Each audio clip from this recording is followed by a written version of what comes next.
Catherine reporting for Kids First, and today I have the opportunity to speak with Richa Moorjani and Poorna Jagannathan for their roles in the Netflix series Never Have I Ever Season 3.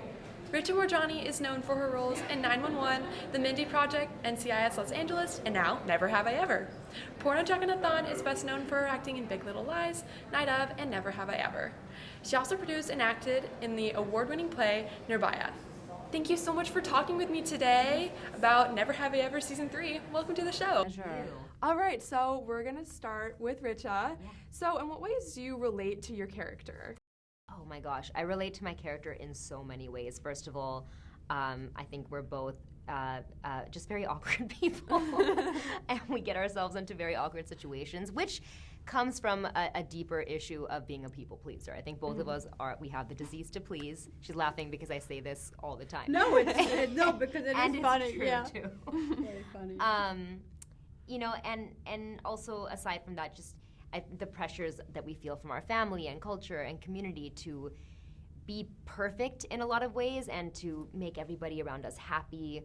And sometimes that means not putting our own happiness first, and that can get us into trouble. So those are all some of the ways that I relate to my character. Yeah, for sure. Did you is there anyone maybe in your life or even like yourself, did you draw anything from that person to play your character? Or? Mostly, as you said, it was, seeing how certain situations and things that I went through in my life, how I related to that. And, she moved here from India. Yeah. And I'm Indian, but I actually did something that was the opposite of that. I moved from here to India when I was in my early 20s to pursue acting there. So I knew what it felt like to move away from your family and everything that you've ever known and grown up with, and to be alone in a whole new place, but doing it because there's a dream that you're chasing and something that you want to personally accomplish, and the bravery that you need to do that, but also the fear and the difficulties that you experience. So, yes, I drew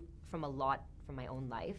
And, we didn't have a lot of representation when we were growing up seeing characters like mine on American television. So there wasn't really anything I could pull from that. And that's why I really had to rely on people in my own life and myself. Yeah, it's very brave of you to move from a whole, to a whole different, continent. I'd be so scared to do that, so it's really brave. It's scary, but it's such an amazing opportunity for growth, which is exciting to see how Kamala has grown so much by doing that. Yeah. And that scene between Kamala and Nalini, where Kamala, in season 3, where Kamala tells Nalini that Devi should go away to the school because it's an amazing opportunity for growth, is really because Kamala and Richa have both kind of experienced that in their own lives.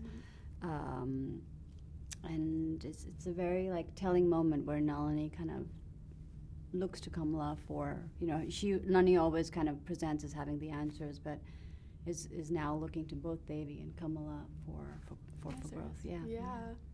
So, all right, Poorna, what was the most surprising thing that came out of filming season 3? Was there anything fun and surprising? Or? Well, I realized I'd never really acted opposite. I haven't had a lot of scenes with South Asian women. This is the first show that happened, and I haven't had I can't describe it. The relationship that Sarayu, Blue, and I have is just friends, a girl pal hang. Plays Raya. She plays Raya. Yeah. So I just kind of those scenes are just so revealing, and that search and that hunger for intimacy so real for Nalini, and I just really enjoyed filming those scenes. And that was a new thing for the character as she seeks intimacy outside the house as well.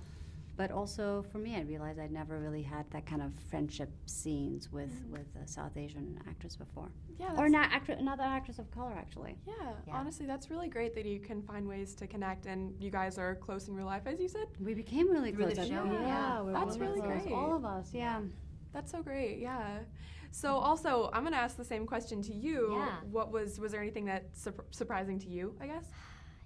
It's still a surprise to me that I'm even on this show and that the show is being made and that people watch it for 4 seasons and people watch it, not just Indian people, but people all over the country and all over the world. Yeah. and I don't take it for granted for even 1 minute or one day that we get to be a part of something so special. But I think for season 3 specifically, if anything surprised me, it was working with the grandmother, played by the wonderful Ranjita, who I have worked with in a theater production before this show. Oh. So getting to work with her in such a different capacity in front of camera, and she's so talented and funny and experienced, and it's so great to see, speaking of South Asian women, just so many strong and fully fleshed out South Asian characters across generations working together has been so inspiring and educational for me also.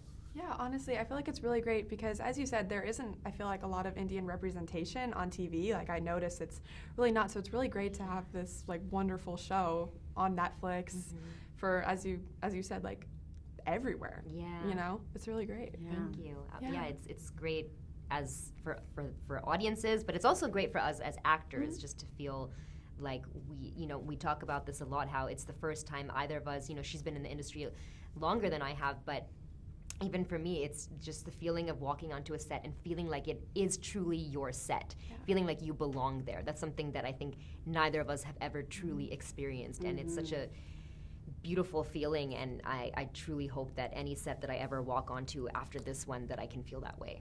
Yeah, and we influence so much of, like, so I think someone just asked us, like, are they open to input? Like, there are so many things from day one where we said, oh, we wouldn't wear shoes in the house, or we'd eat with our hands, or in season 2, there's a scene where we say goodbye to my late husband's mother, and it was a hug.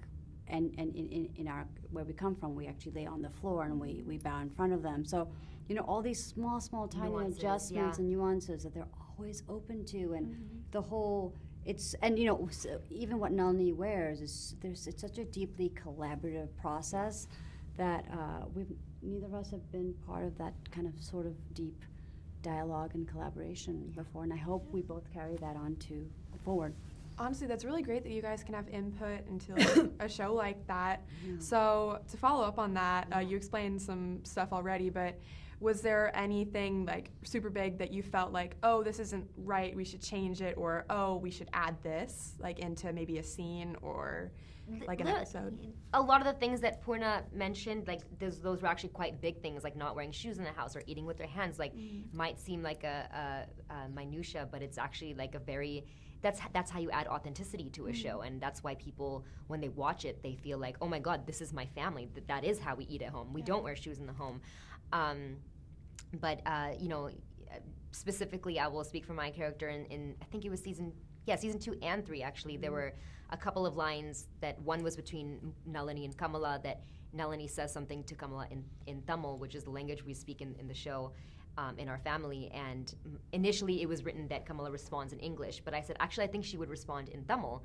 So little things like that, I think it was so wonderful that they were open to it and collaborative, and that's why I think that our show has so much authenticity. Yeah, I feel like I feel like, as I said earlier, it's really great that you guys can just have, like, you can put your mark on the show and put, like, a little imprint, like, oh, like, people will connect with that, you know? Yeah, makes a difference, yeah. And so, okay, Nalini. Nalini, Nalini, you got it. I'm sorry. Yeah, Nalini changes a lot. I feel like not a lot, but she still stays true to her cores. But I feel like she changes a bit in relationship with Devi.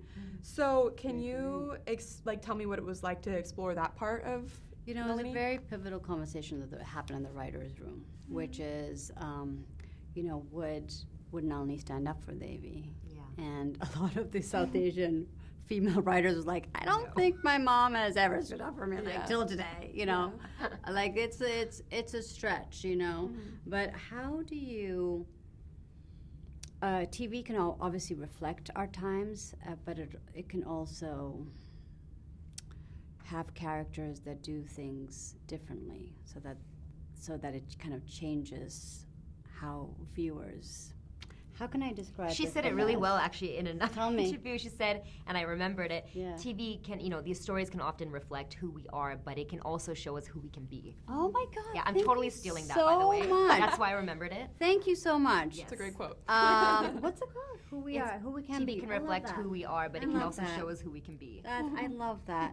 And I feel like that started in season 2 with the role of the grandmother, really kind of standing up for Nalini when Devi was kind of just talking back with her, and when she discovered that Nalini had a boyfriend, and that's not anything I've ever seen on TV of a mother-in-law standing up for Yeah. her daughter-in-law across cultures, and especially not a South Asian Especially thing. in South Asian culture. And I do know that when my friends saw it, they were like, this might show people how to act and become, like, it just creates and forges a path on what is possible, and maybe people can step into it.